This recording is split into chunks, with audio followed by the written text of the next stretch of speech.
weeks later, Mr. Prince's assistant called, and she said, Mr. Prince got your letter and he would like to fly you to audition for A Little Night Music. If I bet you $1,000, nobody could guess what came out of my mouth. Oh, that's all right. When do you need me? I already have a ticket. Welcome to Methodist girl upbringing in Kansas. So I could have gone first class, but no, I was not going to ask somebody to pay for my ticket. I have learned since then.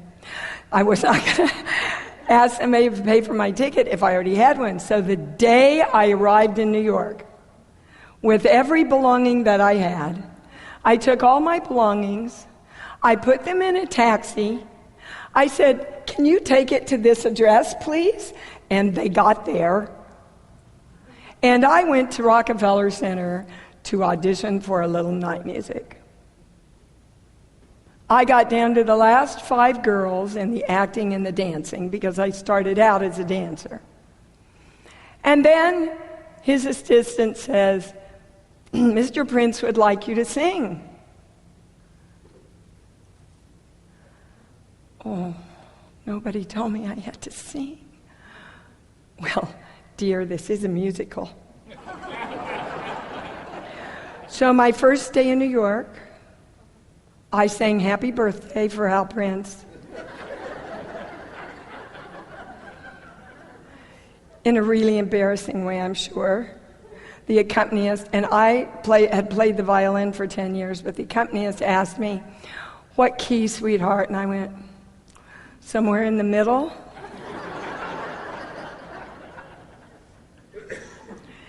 However, this was the beginning of my dream, and I was not going to be thwarted because I just didn't know I was supposed to have a stupid song.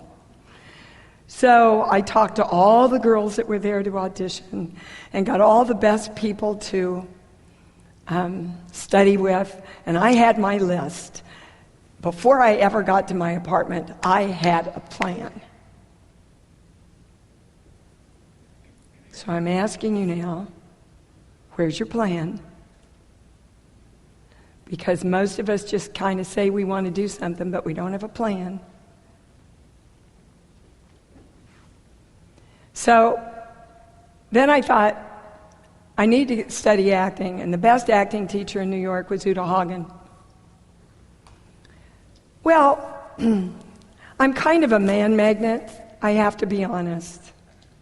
It's never been hard for me to attract a man. And so I was at this audition, and this very nice gentleman, oh no, a picture.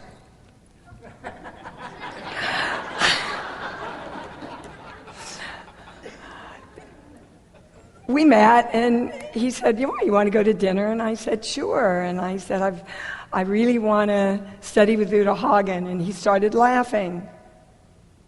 And I said, he said, I'm auditioning for Uta next week, but it takes months to get in to audition for her. And everybody listen now, because there's a point to this. And you have to go back 3 or 4 times. She never takes you on your first audition. You have to do a classic, blah, blah, blah. All the rules. Are you listening to all the rules? Okay.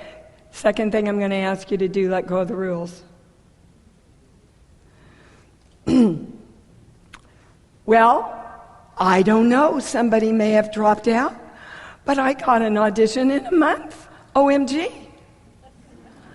And he said, well, you need a partner. I'll go in with you. What are you auditioning with? And I went, in Kansas, I did this little play called Mary Mary by Gene Kerr. He went, you can't audition for Uta Hagen with that stupid play.